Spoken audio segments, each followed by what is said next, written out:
I hope I'm talking to somebody out here. You may wonder, how far will God go with us? At what point is God going to say, okay, enough, I'm fed up with you. The deal's off.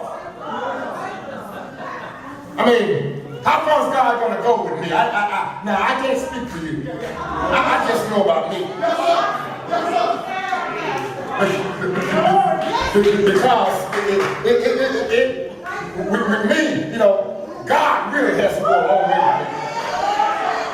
I'm not going to confess anything up here, but I know with me, I know my name, Pastor Eddie Darrell Jackson. I know some of y'all think I'm all that, but God knows the very intentions and motives of my heart. God knows where I am when I'm sitting here. You don't even know where I am. How far is God going to go with me? When does God say, enough is enough? Deal's off. What is the extent? What is the outer limit of God's love for you and me? Well, you know, before the foundation of the world, in eternity past, when God was framing his eternal decrees, let me tell you what he did not say. God didn't say, well, okay, I will love them by giving them a fruitful creation, splendid bodies, keen minds, meaningful tasks, but I will not part with my son for them. That's asking too much, especially for them, and nobody gets my son. God didn't say that. I didn't say that one more time. I said, God didn't say that. See, you see, the thing we sometimes miss about God, God is a big spender.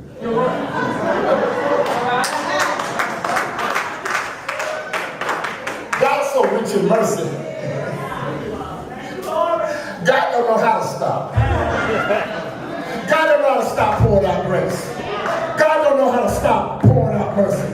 And I'm telling you, don't listen to those people, Christians, who tell you that God is going to stop one day pouring out grace and pouring out mercy. God don't know how to do that.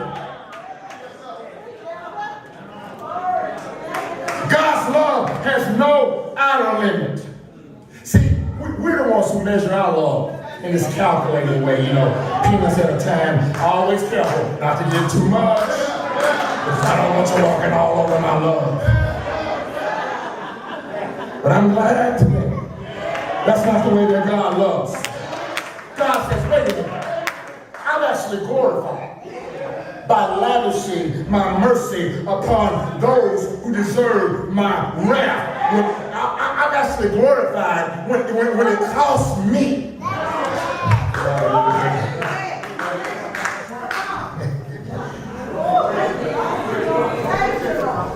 Now let's get mathematical. The argument is from the greater to the least. God is saying, now, if I didn't spare my son, and you think, would you think I'm going to nickel and dime you now?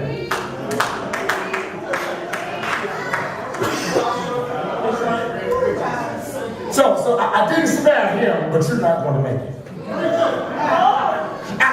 I didn't spare him, but one day I'm going to say to you, enough is enough. No. If he did the greater, how can God not do the lesser? Right? So the gift is given along with him. That's what the text says. In other words, the gift is to be understood in terms of our union with Christ. How can he not along with him? The gift is given with him. Right? Graciously, isn't it? You know what graciously means? It's a verb. It expresses the freeness of the gift. It's not the guy that's saying, I didn't spare him, so I guess I got to do it. No, God is saying, here.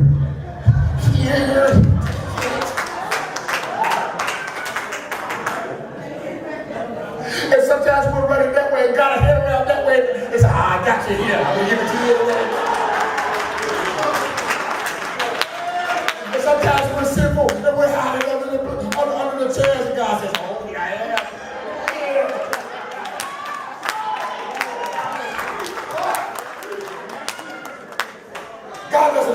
begrudging hand. Aren't you glad about that? I need somebody to talk to me in this house. I've been begrudging to receive the gift sometimes. Because sometimes I'm clinging to sin and God has to pull me out from under a rock and say, here.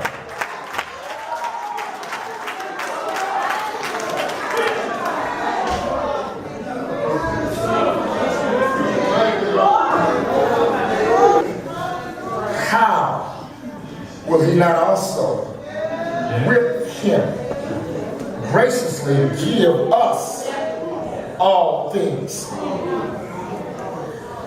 I gotta be clear. What are these all things that God will surely give us, since he has gone so far as to give up his son for us all?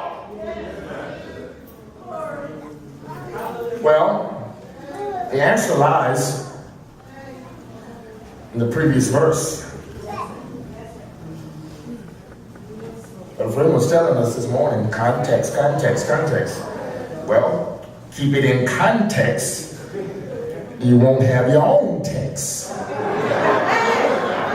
Keep it in context. You can stay in his text. Right?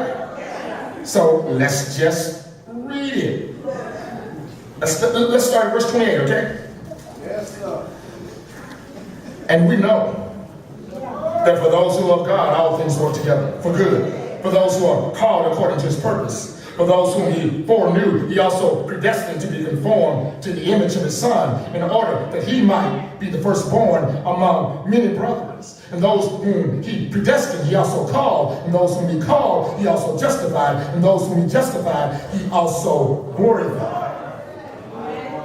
So everything that happens to us is designed to ensure that God's plan, foreknowledge, predestination, calling, justification, glorification, God says everything is designed to bring that about. Right?